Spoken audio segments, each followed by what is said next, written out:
રાજકોટના TRP game zone અગ્નિકાંડમાં તપાસો ધમધમાટ વચ્ચે પૂર્વ ટીપીઓ મનસુખ સાગઠિયાના વધુ એક કારસ્તાનો ખુલાસો થયો છે। મનસુખ સાગઠિયાએ હાઉસિંગ ક્વાર્ટર્સમાં નિયમોની 80 કી 83 કરી 150 વારનો 5 માળનો બંગલો બનાવ્યાનો ખુલાસો થયો છે। શિવશક્તિ કોલોની રૂરલ હાઉસિંગ ક્વાર્ટર્સમાં બંગલો બનાવતા સમયે પાડોશીઓના મકાનમાં તોડફોડ કરીને બંગલો બનાવ્યાનો પણ ખુલાસો થયો છે। બંગલાના નિર્માણ સમયે પાડોશીના મકાનના પતરા તોડી મકાનોમાં તિરાડો પડી હોવાનો પાડોશીઓએ આક્ષેપ લગાવ્યો છે। તો બીજી તરફ 5 માળનું બિલ્ડિંગ બનાવ્યું પણ 3 મીટરનું માર્જિન છોડવાનો નિયમને પણ મનસુખ સાગઠિયાએ 80 કી 83 કરી હોવાનું દેખાઈ રહ્યું છે।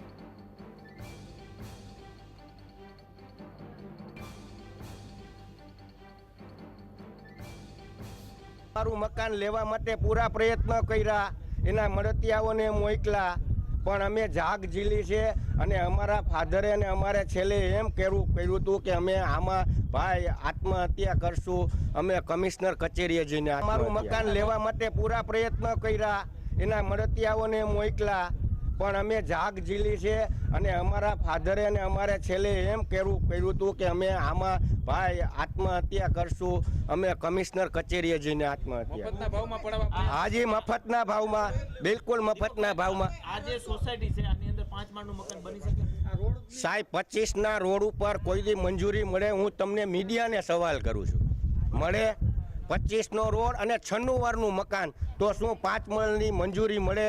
આ તો મંજૂરી દેવા વાળા અને સહી કરવા વાળા, એને કેના બાપની મંજૂરી લેવાની?